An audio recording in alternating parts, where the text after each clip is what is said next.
මේ මොහොතේ මාත් එක්ක ඉන්න මේ විශිෂ්ට රංගන ශිල්පියා තව සුළු මොහොතකින් අපිට සම්මානයක් එක්ක දකින්න ලැබේවි කියලා අපි බලාපොරොත්තු වෙනවා.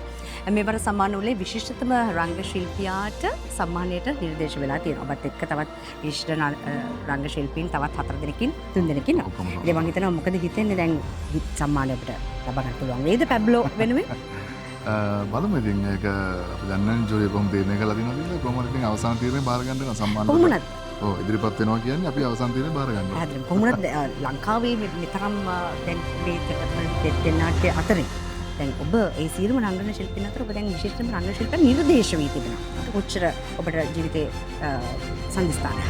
අතර මේක හරි විශාල දෙයක්. මොකද මම රංගන ශිල්පියෙක් වශයෙන් අවුරුදු ගානක ඒ කරුට අපිට මෙතන ඉතින් අපි අධේ කිරීමනේ අපි බලාපොරොත්තු වෙන්නේ හැමලෙම ප්‍රේක්ෂකයන්ගෙන් හෝ ඒවා මේ වගේ සම්මාන වලින් හෝ ඒවා අගය කිරීමක් නේ. ඉතින් ඒ අගය කිරීම තමයි අපිට සතුටක් දෙන්නේ අන්තිමට. ඉතින් ලොකු සතුටක් ඒක.